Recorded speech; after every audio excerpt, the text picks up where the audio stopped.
ባህራዊ መልክዕ ብዘለዎ ክዕቀብን ክስስንን ሓያል ጻዕርን ዕዙዝ ተገዳስነትን መላእ ሕብረተሰብ ይሓትት ናቤቱን ክንክን ኣከባብኻ ውሑስ ቀጻልነትን ኣተኣማማኒ ምዕባለን ይውሕስ እዚ ጉሩም ትርኢት እዚ ናዚሎሚ ወኒንዎ ዝርከብ ቁመና ክሕዝ ነበርቲ ምምሕዳር እዚ ከባቢ ሓያል ስራሕ ኣካይዶም ዝተዓቀበ ባህራዊ ጸጋ ዓጸፋ ፍረ ስለ ዝህብካ ብኹሉ ሸነኻት ዝግለጽ ረብሓታት ይርከቦ ዓድቀ ካብ ኣስመራ ንደቡብ 14 ኪሎ ሜትር ርሒቓ ኣብ ዞባ ማእከል ንዞባ ጋላነፍሒ ትርከብ ንዞባ ጋላነፍሒ 17 ምምሕዳር ከባቢ ተሓቆፍ ምምሕዳር ከባቢ መርሓኖ ዓድቀ ሓንቲ ኸበንያ ነበርቲ ዝምምሕዳር ሰፊሕ ንጥፈታት ማእቶታ ምክያድ ይርከብ ኣብዛ ዓድቀ ትበሃል ቦታ ኸኣ እዚ ዓዚ ዓቢ ቅራር ገይሩ ነበረ ጉድጓድ ገይሩ ነበረ መገድ ውሕጅ ንዕኡ ብተበግሶ ህዝቢ ኩሉ ዓዲ ብሓደ ሰሚራ ነዚ ንድርአናዮ ንዕኡታ ትፍውሳላ ኣዝዩ ውፅኢታዊ ዝኾነ ከትርታት ገይሮም ከም ዘለዉ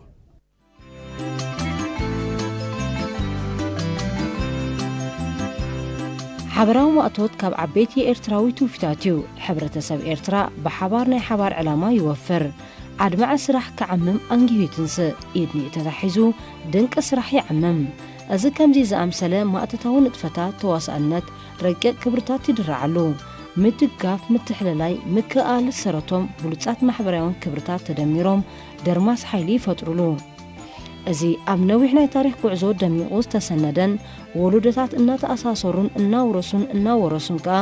ናብዚ መድረኽ ኣብቂዖሞ ይርከቡ ኣብዚ ስራሕ እዚ ኩሉ ኣካል ሕብረተሰብ ይሳተፋሉ ዘሎ ግድብ ንሰርሕ ኣለና ብኣማን እንዳገበርና ኣስታት 11 መዓልቲ ወሲዱሎ ገና እውን ይቕፅል ኣሎ እዚ ህዝቢ እዚ ብዘይቀልዓለን ሓደ ኮይኑ ሰሚሩ ይሰርሕ ኣሎ ኩሎም ደቂ ኣንስትዮ ከይበልካ ደቂ ተባዕትዮ ዕድመ ወይን ከይፈለየ ብዘይተጎላብነት ይሰርሕ ኣሎ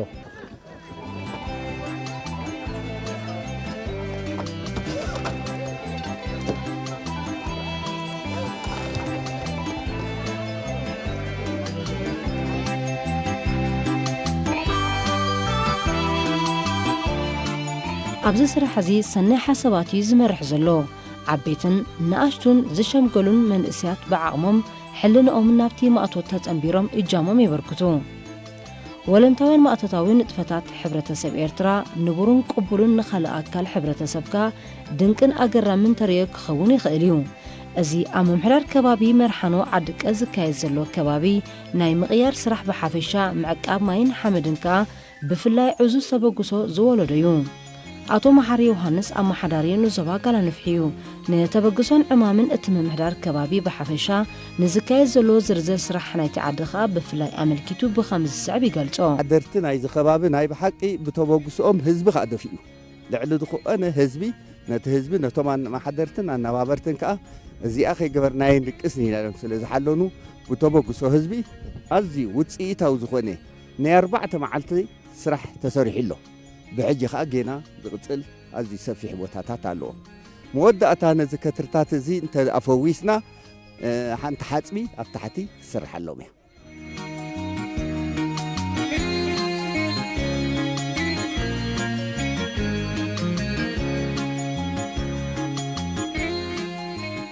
بمسرت حبريتا أمحدارين الزوبا قلانفي أتو محاري يوهانس أتي ممحدار كبابي سفيح سرح مفواس ما يكوعو كايت سانيحون أتي بمنح الرئيس تبقسن نخلو زاساتف سرحنكا عبي وطيت كركبو همز خلن نمتعين عبي سرح زدرح أمام كمز مرحني أمن نتي مريت نمرقايو مريت أبز تحتي لنا من الباس أن إحنا نريئو نخون كبابي 4 متر فقر مريت غير له إذا فقر مريت غير دولو انت داخل لعلي فويسنايو خطرتات نزي فقر مريت زي كنا زحلينا أزي سلم دبالة بقرابن بيجا كان تفلت أيو إذا خباب زخاء أزي زلنا أدي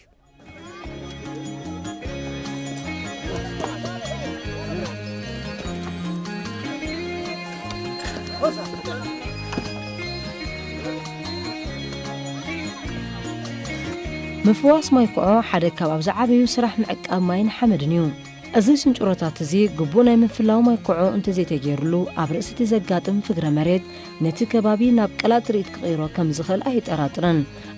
أبال معقاب ماين حمدنو الزوبا قلانفحي أتو سمان بريهون زلو نتفتات ناي حدا خابتي ناي معقاب ماين حمدن نتفتات انديو مهناتو ماين حمدن انت زي عقيبكا زخونا نتفتات ناي حرشا كتكايد أي تغيلنها سلازي مجمرتا كجبر زبوبو مرتنا كنعبي انت خوينا انت كنجبر لنا ما كنا عقبن ماين حمد كنعقب علينا سلازي نزز بمردا دما زم عديناي عدقه نزز نغراس سلستردو دما حدا خاطي ناي معقب ماين حمد كثرات كسرحو يميرا مالتي نحدا 4 معالت زاكل كثرات جميرا مالو مسرح مالتي استسريح زلو سرح كسر حجي نايب 307 متر كيب كثرات تسريحهم على مالتي ስለዚህ እዚ ከትርታት እዚ እንተ ተሰሪሑ ማይን ሓመድን ኣብ ቦትኡ ይዕቀበልና ኣሎ ብመንጽርካ ትናና በተጣጣነት ክንዕብ ንኽእል ማለት እዩ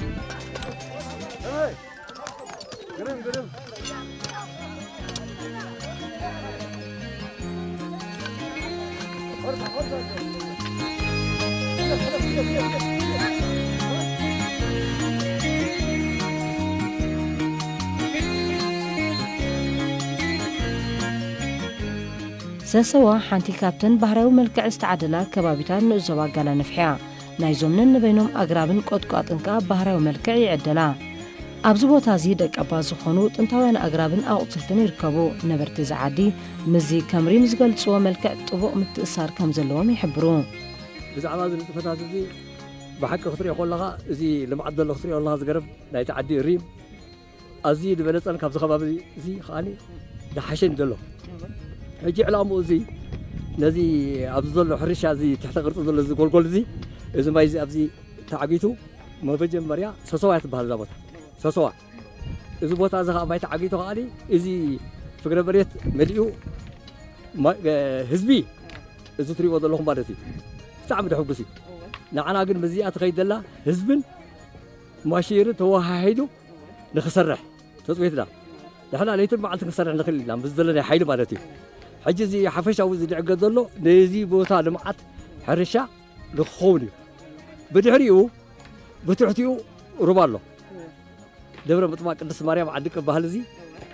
دعبي توريزمي نحن خم توريزمي نازري رزي سلازي ازي بس رحنا خالي صباح صقاتاتنا اب حرشان اب لمعت رايش نجرو قربني نعوي تبكيس دول حزبي تطقامي نحن خالي منقسنا منستر حرشة منقسنا خالي نحن خالي مزدلنا خالي أبغون نخوينا إذا ترى يكونه سلست خمسة أفاو دخلنا ما يلوه بس إذا بجنبريه إذا سوى بحال حدا بزي دحرينا دحر بتخسيان حدا قومو قراقودو دبهلالو حدا حلمو مراي دبهلالو سلازي مقدزي كوشت ني عندك مريت كاب خالد يكونه 3 كيلو متر بزي 4 كيلو متر بزي كوشت خرس مريتو ايو دي منጭ زمايزي سلازي نحنا ازي حزب زي صقالو እዚ በረኻ ዓድና ከዓ ብተፈጥሮ ዝሃበና ጸጋ ኣለዎ እዚ በረኻ ዓድና ነቲ ዝሃበና ጸጋ ኩሉ ወሓዘለና ገረብ ኣለና ገረብና እውን ብንጥፈትናን ብናህና ተወፋይነትናን ብገንዘብና እንዳውፃና ብጉልበትና እንዳወፈርና እንዳሓለና ይናስጋብ ሕጂ ኣጽኒሕና ኣብ ከባቢ ከተማ ክንዲ ዝገረብ ንኽረአ ኣዝዩ ተወፋይነት ናይ ተዓዲ እዩ ሕጂ ከዓ ነዚ ንገብሮ ዘለና ደስ እንዳበለና እንዳተሓጎስና መሬትና ከነልምዕ መሬትና ክንዛሊ ወፊርና ኣለና ኣብዚ በረኻ እዚ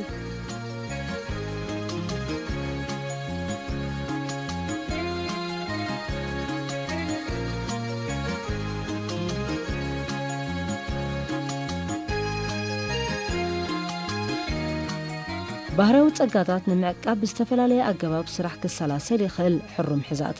ሕዛት ብዕራይንካ እቶም ልሙዳት ስራሓት እዮም ምስራሕ ዛላን ከትርታትንካ ኣካል ምፍዋስ ማይኮዕዮም እዚ ዓዲ እዚ ብፅርጊ ይኹን መስመሩ እዚ መገዲ ሪኢኹምኩም ንሕና እዚ ዲጋን ገብራልና መስመር ናይዚ መገድኒ እዚ ዲጋን ብሓሳብ ኮይና ንሕና ቀጻሊ ኣብ ልምዓት ክንብገስን ቀንዲ ከዓኒ ንሕርሻ እዚ ህዝቢ ተጠቃሚ ጸጋናት ክኸውን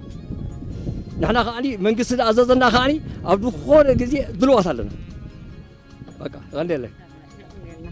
زين سرح دلنا زين المعاتنا إذا عدي نديجان معك أبديجان نحن سرح دلنا ديجا خاني كل جزء مجمرة تنا دي مقدّا قدمنا نقبل دلنا حاجة مريت نقدّ بالنا بدهري مريت نسقدمنا خاني تنا فتاتنا ديجا أصلي مالته حاجة بمولو عاد خاني تقدّا سنة تجهاتن بتوفانتهم كله تحب حبار كونه خاني يسرح له مالته نتفت كأسرح له لا تحبره كله بفقر كأسرح له كله مالته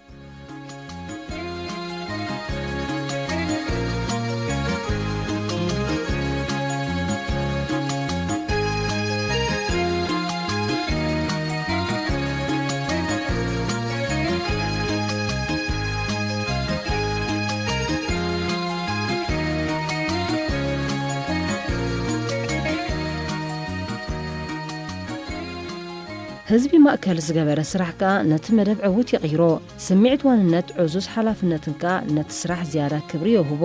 ውፅኢቱካ ተለካዒ ኣተኣማማንን ይገብሮ ምዕቃብ ሓመድን ማይን ምስጢር ህላውን ቀጻልነትን ዘውሕስ ኣገባብ እዩ ብዘይ ማይን ሓመድን ናይ መንበር ሕቶ ግቡእ መልሲ ክረክብ ዝኽእል ኣይኮነን ስለ ዝኾነኻ መንግስቲ ኤርትራ ዓብዪ ኣተኩሮ ብምግባር ይሰርሓሉሎ ኣቶ ስምዖን በሪሁ ኣብ ምዕሱብ ኣጋላንፍሒ ኣባል ምዕቃብን ሓመድን ማይን እዩ ንጥቕምን ኣገዳስነትን ብሓፈሹ እቲ ዓዲ ዘካየዶ ዘሎ ንጥፈታትካ ብፍላይ ብኸምዚ ይገልጾ እቲ ህዝቢ ስለ ዝተረድኦ ኢና ድማ ንሕና ከዓ ኣብ ከምዚ ደረጃታት ክበፅሕ ተኻኢሉ ማለት እዩ እቲ ህዝቢ ብፅቡቕ ስለ ዝተረድኦ ነቲ ንጥፈታት ናይ ምዕቃብ ማይን ሓመድን ስለ ዝተረድኦ ብፅቡቕ ይቕበሎ ስለ ዘለዎ ከዓ ኩሉ ካብ ቆልዓት ሒዝካ ክሳብ ዓብን ሰብኣይ ሰበይቲ ኩሎም ብፅቡቕ ይነጥፍብሎ ስለ ዘለው ብኡ መንፅር ድማ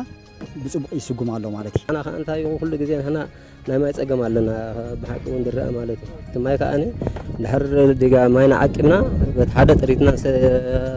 يتكلم على زبنا خا كله ولا ريتنا يكون نفسنا أخذهم تكلم خيلنا ما ينحط عكبنا مالتي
መሬት ንህዝቢ ኤርትራ ውሕስነት መነባብሩ መነባብሩ እቲ ኣብ ገጠር ዝበዝሐ ህዝቢ ከዓ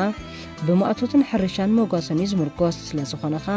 ንምህብታም ሓመድን ማይን ዘይቋርፅ ስራሕ ይሓትት ብሕልፊ ኣብ ኣኽራንን ስንጭሮን ዝበዝሖ ዝድኮን ከባቢ ብዝተፈላለየ ጥበብ ኣንጻር ምትካይ መሬት ክምክት ናይ ግድን ይኸውን ኣቶ ተኽለኣብ ክፍላይ ኣመሓዳሪ ምምሕዳር ከባቢ መርሓኖ ዓድቀዩ ህዝቢ እቲ ከባቢ ንምዕዋት ዓብዪ ስራሕ ይዓምም ከም ዘሎ ይሕብር ማይ ፀገም ኣለዎ ዝዓዲ ማይ ፀገም ስለ ዘሎ ነዚ ማይ ነዚ ህዝቢ እዚ ንኽርህቦ ተተኻኢሉ እውን ብመልክዕ ጀርዲን ንኸልምዕ እቲ መደብ ስለዚ መንግስቲ ነዚ ቆላሕታ ገይሩ ኣድላይ ደገፍ ክገብረልና ንሕና ብዓቕምና ንሰርሓልና እዚ ህዝቢ ትሪእዎ ኣለኹም ኣስታት 275 ይሳተፍ ኣሎ ገናዊ ዘይመፀሎ ክመፅዩ ብጉልበቱ ብንዋቱ ብትሕዝቱ ብኩሉ ነገሩ ይሰርሕ ስለ ዘሎ ንሕና ናይ መንግስቲ ደገፍ የድልና ኣሎ ማለት እዩ ኣብ መጀመርያ ምስራሕ እናዘለና ስራሕ ምስ ተሰርሐ ኣብቲ ጥቕሙ ከዓኒ እቲ ማይ ምስ ተዋሃለልና ማይ ምስ ተዓግተ ኣብቲ ማይ ጥቕሚ ምስኣተና ከዓኒ እቲ ረብሓ ናይቲ ማይ ይጥቀመሉ ይፈልጥ ከዓ ትሰብ ማለት እዩ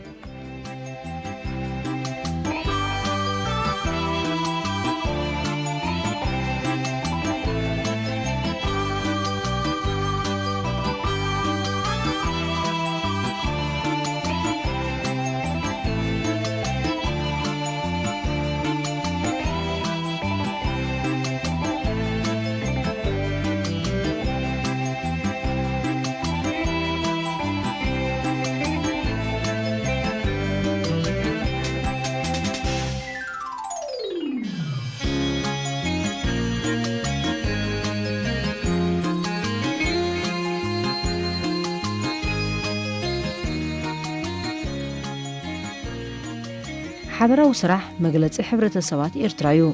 ማእተታዊ ንጥፈታትካ ካብ ሓደ መድረኽ ናብ ካልእ መድረኽ ክሰብሩ ዝኽእሉ ረቃቕቲ ሓይልታት እዮም እቲ ጥሙር ስራሕ ካብቲ ዝተሓተ ናብ ዝለዓለ ካብ ዝሓሸ ናብ ዝበለፀ ዕቤት ክበፅሑ የኽእሎም እዚኦም እዮም እቶም ክብርታት ስራሕ ዝበሃሉ ንሓደ ህዝቢ ወይ ንሓንቲ ሃገር ከም ረቂቕን ድልዱልን ፈትሊ ዝኣስርዎ ዘትርዎ ዝጠምርዎ ዘፅንዕዎ ዘኽእልዎን ዘቐፅልዎን ምስጢራት ዝለዓለ ሚዛን ዝሕዙ እዚ ማእተታዊ ንጥፈታት እዚ ንኹሉ ዘሳትፍ ወለንታውነትን ሓላፍነታዊ ስምዒታትንካ ነቲ ህዝቢ ተሳታፍነቱ ክዕዝዝ ይድርኾ ነባሪት ምምሕዳር ዓድቀ ወይዘሮ ኢየሩሳሌም በላይ ሓንቲ ካብ ተሳተፍቲ መደብያ ሰርሕ ሕብንቲ ኣብዚ እዋን ኮሮና ብስራሕ ንኽንሪኦ ከዓኒ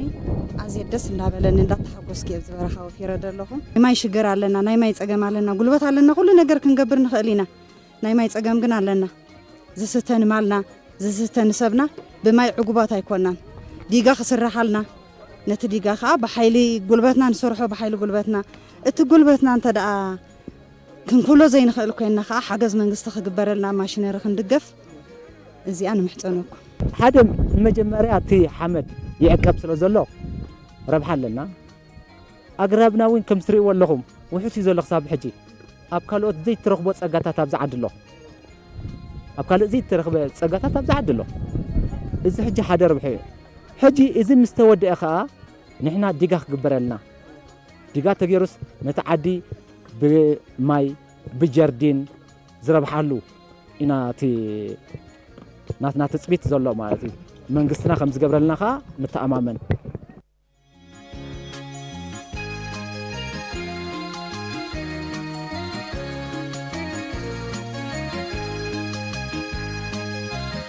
ስራሕ መፍትሕን ፈትሕን ሽግር እዩ ኣብቲ ከባቢ ሩኡይ ሕፅረት ማይ ከም ዘሎ ነበርቲ ይሕብሩ ነቲ ሕፅረት ንምፍታሕ ከዓ ዓብዪ ተበግሶ ወሲዶም ይርከቡ ኣብ ምስራሕ ዛላን ከትርታትን ዘካይድዎ ዘለዎ ስራሕ ከዓ ናብ ዝለዓለ ደረጃ ስራሕ ይድርኾም ኣሎ እዚ ናይ ህዝቢ ተበግሶ ናይ መንግስቲ ደገፍንካ ነባር ፍታሕ ናብ ዝፈጥር ስራሕ ከምርሖም ከም ዝኽእል ኣመሓዳሪ ናይቲ ንዞባ ይሕብር ብወገን መንግስቲ ንልምዓት ዝበሃል ንሕርሻ ዝበሃል ደው ከም ደይንብል ብኩሉ ይድሕበር ምምሕዳራት ከዓ ፈልጦ እየ ካብኡ ተበጊሶም ሚኒስትር ሕርሻ ዘለዎ ኣቐዲሞም ኣየነይትያ እታ ራህያ ትኸውን እታ ዲጋ ትኸውን ተፀኒዓላ ገና ግን መወዳእታ ብመንግስቲ እውን ክሳብ ሕጂ ኦኬ ኣይተባህለትን ግን ነዚ ፈውስዎ ተባሂሉ ስለ ዘሎ ነዚ ምፍዋስ እዚ ርኢኻ ከዓ መንግስቲ ከዓ ኣጀኹም ከም ድብለና ንፈልጥ ኢና ሕጂ ተበግሶ ህዝቢ ጥራሕ ኣይደላ ካልእ ነመስግኖ ንኽእል ህዝቢ ዓድቀ ናይ ብሓቂ ሰብኣይ ሰበይቱ ቆልዑኡ ኩላ ኣብዚኣ ተገዲሙ ወፍር ከም ዘሎ ዝኾነ ትእዛዛትን ገለን ከማን ኣይፅበን እዩ ነዛ ሕማም እዚኣ ኮይናቶም ዘላ ከዓ ሕማም ናይ ነፍሲ ወከፍ ገዛ ስለ ዝኾነ ተረዲኣቶም ስለ ዘላ ሰብ ከዓ እንድሕር ተረዲእዎ እዩ ዝያዳ ውፅኢታዊ ዝገብር ንህዝቢ ዓድቀ ብምሉኡ ብጣዕሚ ነመስግን ዝያዳ ክቕፅሎ ከዓ ነተባብዕ ምምሕዳሩን ኣነባበርቱን ከዓ ጀኹም ንብሎ ኣብዚ መዲቦም ምስኦም መዓልታዊ ዝወፍሩ ኣባላት ናይ ንእስ ዘባና ኣብ ዘለዎ ማለት ናይ መንስሒ ሕርሻ ኣብልና ብኡ መሰረት ድማ ንሶም ነቲ ስራሕ ይካይድዎ ማለት እዩ ንሕና መፂና ድማ ነቲ ኣብ ዝተሰርሓሉ ከዓ ንሕና ከዓ ምክትታል ንገብር ማለት እዩ ዝዓበየ መደባት ከም ክስታይ ሓደ ዝኾነ ነገር ኣብዚ እንተዓቂብና እዚ ካብዚ ዝኸይድ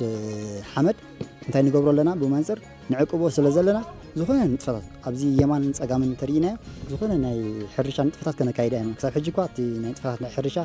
ኣይካይድሉን እዮም ፀኒሖም እዚ ቦታ እዚ ሕጂ ግን ምስ ዝግበር ዘሎ ዕቃበ ዝኾነ ንጥፈታት ከካይዱ ከም ዝኽእሉ መደባት ዘሎ ማለት እዩ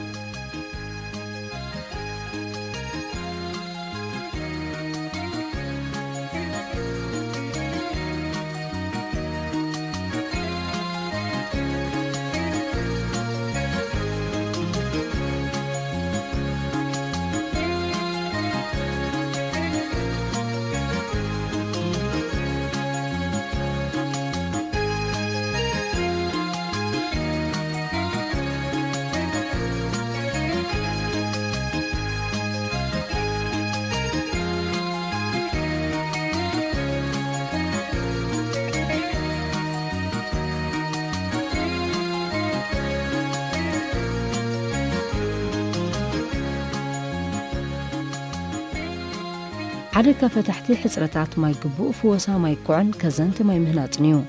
ባለ ምዕቃብ ማይ ምስሳን ምሕያልንካ ናይ ልምዓት ረጋእቲ ሓይሊ ንምውናን ይኽእል ኣብ ዝሓለፈ ዓመታት መንግስቲ ኤርትራ ምዕቃብ ማይ ብኩሉ ኤርትራዊ ከም ባህሪ ክውሰድ ክፃዕረሉ ፀኒሑ ብሓርፋፍ ገምጋም ኣብ ውሽጢ 510 ኪሎ ሜትር ከዘንቲ ማይ ተሰሪሐን ይርከባ እዚ ዓወት እዚ ብሓያል ተሳታፍነት ህዝብን ሙሉእ ውህደት እዩ ተሃኒፁን ኣብ ምህናፅ ዝርከብን ንህዝቢ ማለት من كمسجون ده خيكون النمبر كمسجون اليوم وهنياتو تقولابانات زي بقول الصراحة يصرح له بزي تقولابانات سلز صرح زلوا زي مسجوني حبور حادينا نحن نمزفل زي بلنا أب كل قدينا خاب حادي نساتفن نصرح لنا مالك أوكي أمودات أكو أنا زبلو منقص زعقمو يحجزنا نحن بعقمنا نصرح سلزلنا منقص قال نجر ماشنري أنت زدقفنا أبزي كبتي رباطات الله إذا كبت رباطات بحال سب ناخد جبرة أزي كبيرة سلازي أبزي قال ماشنري أنت زدقفنا مخانو تردي وزبق صيبلون بناتو تبق صي وفير تسرح دلله ربحو مخانو آمين يوفري دلهم بري تجديد بزز وفري لن كم حق خاب قدم كاب حمونازت أنا حنا عد حبرت عد سلام سلزخونا ز عد زي بحبرت بقى تحقاقزي نزد وفر دلو بدلية تنبر تجديد زوفر السب نافزي لن المنتاي ربحو سلزخونا سفلت نعو سلزخونا مخانو سلزفلت بقى أنا ربحو له بدستو يوفر دلو نبر تجديد تنز السبب زي لن زي حج جميرنا يدلنا تجي نجمرني حجي تري قد بينا نقد دلنا زي زالاتها نزال دلنا ناي مودعتها خاني مفصمتو خان اتي ديغا دصبينا رلو ناي مودعتها مفصمتو خان نري ماينا عقمنا طريتنا نفسنا كان صبق ما يكنسط خان مودعتها تصبيتنا نغبرلو مالتي هو حجي انا لو وانت يبل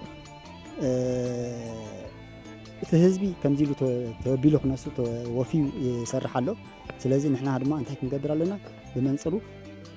በመንግስት ካ ትዝካል ሓገዛት ንክግበር ይላዎ ማለት እዩ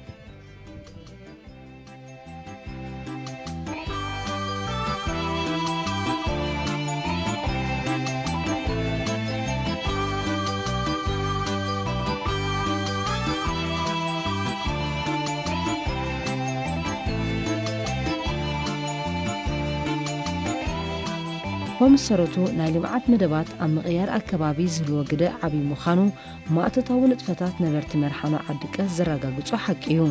ስራሕ ምስጢር ዓወት እዩ ሓበራዊ ስራሕካ ኣድማዕ ውፅኢት ዝፈጥር ዕዮ